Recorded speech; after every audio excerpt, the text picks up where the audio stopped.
बातों का अध्ययन किया जाता है। इन सभी को सम्मिलित किया गया मूल मीमांसा के अंतर्गत। तो सबसे पहले हम जानेंगे कि तत्वमीमांसा क्या है और किसे कहते हैं। तो तत्वमीमांसा को अंग्रेजी भाषा में मेटाफिजिक्स कहा जाता है। ठीक है, मेटाफिजिक्स कहा जाता है जो ग्रीक भाषा के दो शब्द के मेल से बना है, मेटा और फिजिक्स। मेटा का अर्थ होता है परे तथा फिजिक्स का अर्थ होता है प्रगति। तो तत्वमीमांसा के अंदर जब हम सारी बातों का अध्ययन करते हैं प्राकृतिक से परे हो, प्राकृतिक से परे उन सारी बातों का अध्ययन मेटाफिजिक्स के अंतर्गत किया जाता है।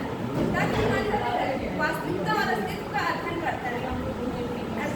यह अध्ययन करता है कि हम क्या हैं और हमारा उद्देश्य क्या है।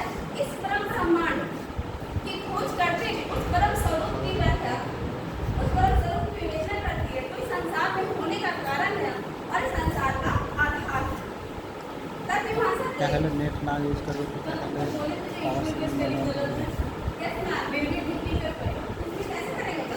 कैसे बनाएंगे? यहाँ इसके पास नहीं बनवाए, हम गाँव में कैफे के पास बनवाते अभी तुरंत नहीं मिलेगा, अभी तुरंत पेन ड्राइव तुमको करना है ना, उससे मिलना है ना। और गाँव वाले ना तो आता ही है, सब कुछ हम बता ऐसे ही आगे बढ़ो।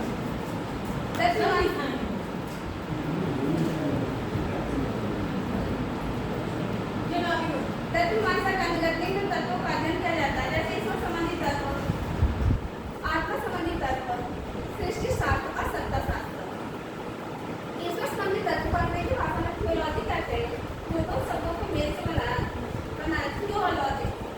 थियो का अर्थ होता है ईश्वर और लॉजी का अर्थ होता है विज्ञान व अध्ययन। अर्थात थियोलॉजी के अंतर्गत हम ईश्वर से संबंधित ईश्वरीय विद्या और ईश्वरीय ज्ञान का अध्ययन करते हैं। इसके अंतर्गत ईश्वर से संबंधित चिंतन किया जाता है कि ईश्वर का अस्तित्व क्या है, ईश्वर है या नहीं, यदि अस्तित्व है तो उसका परिमाण क्या, उसका स्वरूप क्या है। इन सारी बातों का अध्ययन ईश्वरीय संबंधी तत्व के अंतर्गत किया जाता है। नेक्स्ट है हमारा आत्म संबंधी तत्व। इसमें मुख्य रूप से आत्मा से संबंधित चिंतन किया जाता है, जैसे कि आत्मा का अस्तित्व, उसका स्वरूप और उसका शरीर और आत्मा के बीच में किस प्रकार का क्या संबंध है, क्या कनेक्शन, इस चीज के बारे में हम आत्म संबंधी तत्व ज्ञान के अंतर्गत हम इसका अध्ययन करते हैं। सृष्टि शास्त्र, यूनिवर्स, इसमें ब्रह्मांड की उत्पत्ति कैसे हुई, इसका विकास कैसे हुआ, इसका स्वरूप क्या है, इस सारी बातों का चिंतन हम सृष्टि शास्त्र के अंतर्गत करते हैं। सत्ता शास्त्र, सत्ता शास्त्र का तात्पर्य हमारा उस परम सत्ता से है, उस परम सत्ता से होता है जिसके अंतर्गत हम उस परम सत्ता के बारे में बात करते हैं जो हम सबसे ऊपर है। जैसे हिंदू संप्रदाय के लोग सबसे ऊपर अपने ईश्वर को मानते हैं, मुस्लिम संप्रदाय को अल्लाह को मानते हैं। हमेशा हम आपस में बात करते हैं कि हमारा सब कुछ ऊपर वाला बेटा है, उनका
प्राप्ति होती है। ठीक है। ठीक है, जैसे किसी को देख के बोल देना कि बहुत वकील बन रहा है, मतलब वो वकील है नहीं, लेकिन वो लोग बोल सकते कि वकील बन रहा है या कलेक्टर बन रहा है। कलेक्टर भी अपने वर्क ऐसा कर रहे थे कि वो कलेक्टर, लेकिन कलेक्टर वो है नहीं।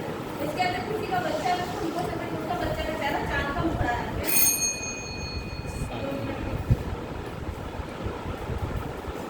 सब किसी विश्वसनीय व्यक्ति या कथन के संपूर्ण शब्द ज्ञान करने जैसे महात्मा गांधी या असहयोग आंदोलन में उसने बोल दिया था कि आप सभी अचानक से असहयोग आंदोलन को बंद कर दिया जाए।